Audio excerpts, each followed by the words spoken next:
हरियाणा के सभी दोस्तों को मेरा नमस्कार। खट्टर सरकार, दुष्यंत चौटाला सरकार एक बार फिर हरियाणा के नौजवानों के साथ भद्दा खिलवाड़ कर रही है।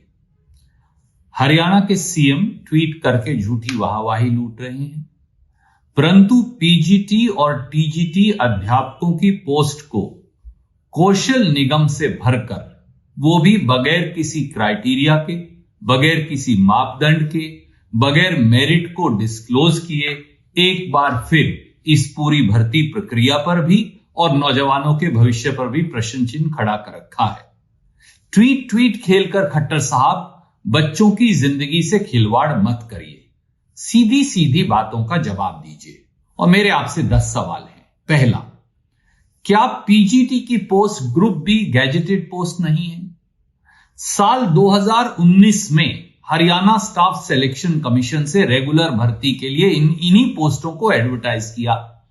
साल 2021 में यह कह के एडवर्टाइजमेंट वापस ले ली कि एचएसएससी को यह अख्तियार नहीं, एचपीएससी को यह अख्तियार है। सवाल नंबर 2, अगर यह अख्तियार एचपीएससी को है तो फिर कौशल निगम जो एक कंपनी है सरकार की, वो gazetted post group B post PGT teacher की भर्ती कैसे कर सकती है? और बाद में फिर इनकी नौकरी इसी करके निकाल दी जाएगी कि भैया ये तो एचपीएससी के द्वारा भर्ती होने चाहिए थे, गलत बॉडी के द्वारा भर्ती किए गए हैं। क्या ये बच्चों के साथ धोखा नहीं? तीसरा सवाल, क्या ये पीजीटी और टीजीटी टीचर जो आप लगा रहे हैं, क्या ये कभी रेगुलर नौकरी पा पाएंगे? क्योंकि आप तो कहेंगे ये सही बॉडी के द्वारा भर्ती नहीं किए गए थे, संवैधानिक बॉडी थी ही नहीं, कौशल निगम, इनको यह अधिकार नहीं था। चौथा सवाल, सरकार और कौशल निगम ये क्यों नहीं बता रहे कि कितने बच्चों ने अप्लाई किया और सिलेक्शन का क्राइटेरिया क्या है, किस चीज के कितने नंबर दिए, मेरिट का निर्णय कैसे लिया? अगर ये पूरी भर्ती सीक्रेसी में है तो हमारे बच्चों, लाखों बच्चों ने शायद जिन्होंने अप्लाई किया होगा, उन्हें पता कैसे चलेगा कि वो रिजेक्ट क्यों हुए हैं? सवाल नंबर 5, जो कैंडिडेट भर्ती हुए हैं उनकी क्वालिफिकेशन क्या है, उनका आय का क्राइटेरिया या सर्टिफिकेट या मापदंड क्या है, आप ये क्यों नहीं बता रहे? इनको छुपा क्यों रखा है? ताकि कोई बच्चा जो पास नहीं हो पाया वो कंपेयर कर सके कि सेलेक्ट होने वाले बच्चे के मार्क्स उससे ज्यादा थे, कहीं मुझसे कम मेरिट के बच्चों को तो भर्ती नहीं कर लिया गया घालमेल करके, जैसा आप एचपीएससी एचएसएससी में करते आए हैं। सवाल नंबर 6, क्या खट्टर सरकार और कौशल निगम ने पीजीटी टीजीटी के एक्सपीरियंस और आय सर्टिफिकेट की जांच करवाई है? क्या परिवार पहचान पत्र में भर्ती हुए बच्चों की आय आपके मापदंड से अधिक तो नहीं है?